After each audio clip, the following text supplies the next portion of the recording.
Smells like something good's cooking, Chief.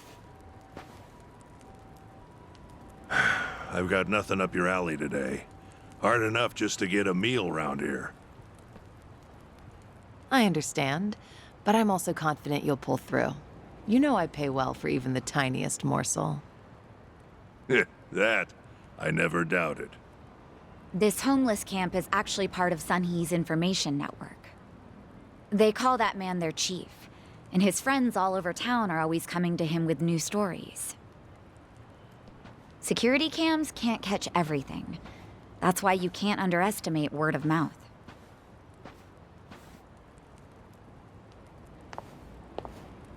Sorry for keeping you.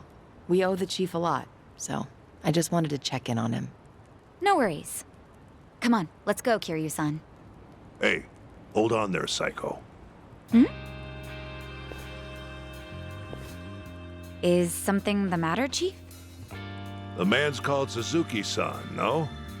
You ought to be more careful. Right, of course. It's tiring, leading a life without being seen. This place is full of folks walking that same path. Your hardships remind me of my own. Taichi, Suzuki-san. Seems we both have it rough, don't we? Well, I'm sure it's rougher on you. I hear you were once quite infamous. Unlike myself, nobody ever cared whether I lived or died. I'm sure that's not true. Believe me, it is. And if you need convincing, I've got plenty of past left untold.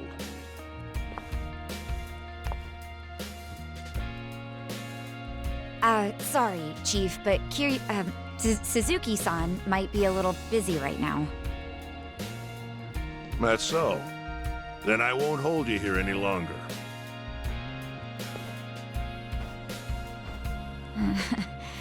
Maybe I shouldn't have done that. I just didn't know how long he might have kept us. That was rather odd, though. Wonder what's gotten into him. What do you mean? The people here never talk about themselves, especially their past. Even I don't know the chief's background. Considering he's the one who started the conversation, maybe he feels a connection with you, Kiryu-san.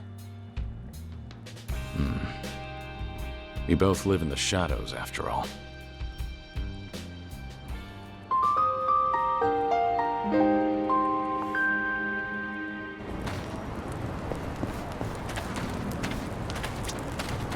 Seems like the chief went through a lot before he ended up here. I'm thinking he was ready to tell me some of it. One of the men in the photo must have been him in his younger days. I wonder, should I ask him about it?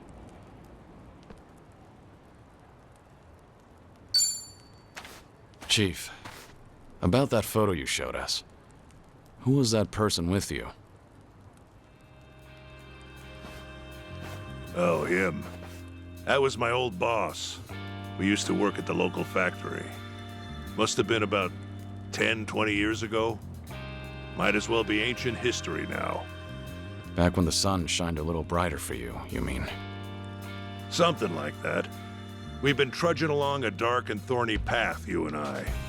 If only we had done a single thing different. Maybe we'd be walking with our heads held a little higher. Yet, here we are now, somehow in each other's company. An odd, once-in-a-lifetime encounter.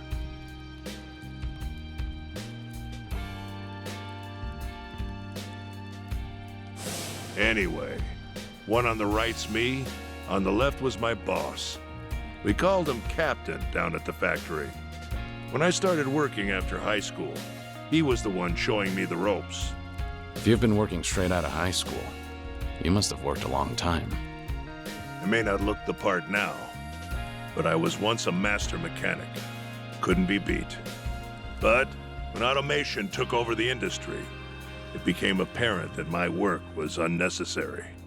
Eventually, they stopped hiring younger folk.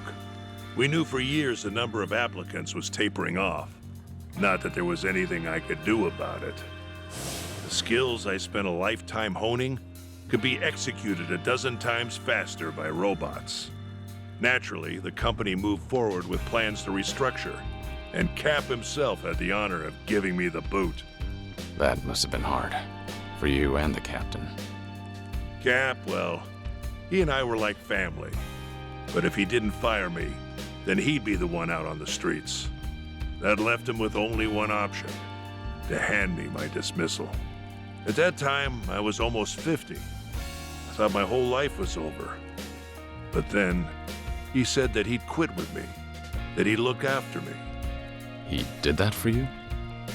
Wasn't like he had any job security either. Our jobs were destined to disappear. I was merely the first in line. So, we walked out the door one final time, side by side. And sure enough, the place was shuttered soon after. After so many years of service, the severance pay was peanuts. At least we didn't have any families to feed. And that's how you ended up homeless? Yeah, that's when I started to camp here. Had I been alone, I would have died a dog's death real fast. Cap was a lot smarter than me. The man took to his new lifestyle quickly. Occasionally, there'd be folks harassing us, but he'd take the lead and fight back. Everyone around him started to trust him, and eventually, he inherited the title of chief. So you can only become chief through succession. That's right. It's a practice that's lasted generations. There have even been times when folks from the underground would make us do them favors in exchange for protection. And Cap, stout-hearted man that he was, didn't flinch. As chief, he'd do anything to protect us. He continued to shoulder the burden all by himself, till his body gave out. He didn't bother seeing a doctor, but I bet he knew he had late-stage cancer. Since you're the chief now, that means he... I called out for him one morning about 7, 8 years ago, but he was dead in his tent. I think it was the most peaceful I've ever seen him, and maybe it was. Because he could finally set aside the heavy burden that had been weighing him down. Me. And that's why you took on his role? To start paying it forward? Exactly. The entire time he was with me, I never took responsibility for anything. And now, at my ripe old age, I finally get a taste of the constant pressure he was under. Chief. Nobody's filled me in on why you were forced into hiding, going as far as erasing your name. But I've heard you're not taking care of your illness, even though you're still giving Kasuga aid. A lot like what Cap did with me. Something like that, yeah. If you find that living is no longer worthwhile, the final call is yours. There's no law saying you gotta see a doctor if you're sick. However, if by any chance you change your mind, you can always come back here. You're welcome to stay at the camp for as long as I'm chief. I never got the chance to repay Cap's kindness, but I figure helping people like you is a step in the right direction.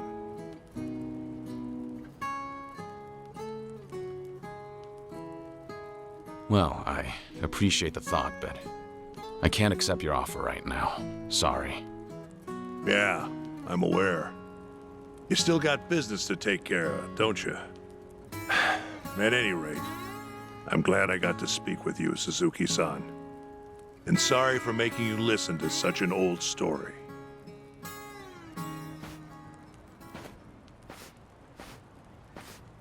No need to apologize. I learned a lot from your story. Thanks for sharing, Chief.